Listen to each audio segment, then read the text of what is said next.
मैं जानती हूँ तुम्हारे साथ ऐसा क्यों हो रहा है। An ideal mind is a devil's workshop. तुम मेरे साथ ऑफिस चलोगे और वहां तुम बिजी हो जाओगे। That is your sorry ma'am साहब, सॉरी। मैं आपकी दी हुई अच्छी सी नौकरी करने से इनकार करता हूं। मैं आपकी दया और भीख ना मैंने कभी पहले स्वीकार की थी, ना मैं अब करूंगा।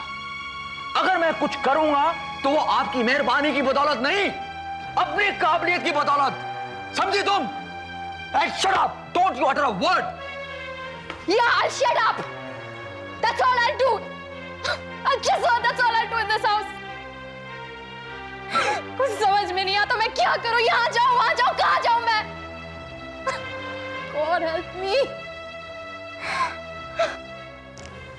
सच है। क्या बात है? जब से काबरा साहब ने ऑफिस जाना बंद किया तुमने घर में ही डेरा जमा लिया। एक ऑफिस मैं भी खोल रहा हूं। Excuse me, sir. दीपक,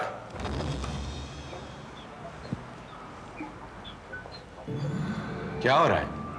कुछ नहीं, नाश्ता कर रहा हूं, आप भी कीजिए। नहीं, टीना तुम जा सकती हो। Okay sir. ये लो अपने पैसे दीपक जैन, और तुम भी अब जाओ यहां से। मेरे सर में बहुत दर्द हो रहा है। सर में तो मेरे दर्द हो रहा है काबरा साहब। ये सोच सोच करके कब तक चिल्लड़ इकट्ठी करता रहूंगा मैं। कभी आपसे 50,000, कभी सहाय पहले से 1 लाख। कुछ मजा नहीं आ रहा है काबरा साहब। करोड़ों में खेलने वाला दीपक जैन अब लाखों की बातें करेगा तो तकलीफ तो होगी। करोड़ों में खेलने के लिए करोड़ों की प्लानिंग भी करनी पड़ती है दीपक जैन, और इस मामले में तुम बहुत कमजोर हो। तुम्हारे लिए तो ये 1,50,000 ही ठीक है। करोड़ों रुपए तो तुम डिजर्व भी नहीं करते हो। क्या बात कर रहे हैं आप? आपको ये प्लानिंग लाखों और हजारों रुपए की लगती है?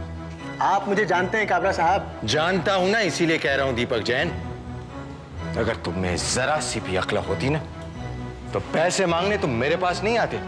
अरे तुम्हारे पास एक पूरी सोने की मुर्गी है और अंडे तलाशने तुम बाहर फिर रहे हो। अपने हिसाब से मैं बिल्कुल सही जा रहा हूं। अरे शराब, हक सही जा रहे हो। मेरे ख्याल से उस पगली के साथ साथ तुम भी पागल हो रहे हो। By the way Deepak, Sahay palace पे मैंने तुम्हें किस मकसद से भेजा था? आपका बदला, ताकि मैं रह के वहां लोगों को परेशान कर सकूं। वही तो मैं कर रहा हूं। दिन रात उठते जागते उनका नाक में दम कर रखा है मैंने। ये तो सिक्के का सिर्फ एक पहलू है दीपक, दूसरे पहलू को तो तुमने अभी तक छुआ भी नहीं है। दूसरा पहलू? जी हां, संदीप सहाय की प्रॉपर्टी जो उसने उमा को देने की बात कही थी। अरे बात क्या कही थी, अखबार में छपवाई थी। ये देखो, कब पढ़ोगे ये सब दीपक? ये तो मैं भूल ही गया था। यानी कि मेरे करोड़पति बनने का वक्त फिर आ गया है।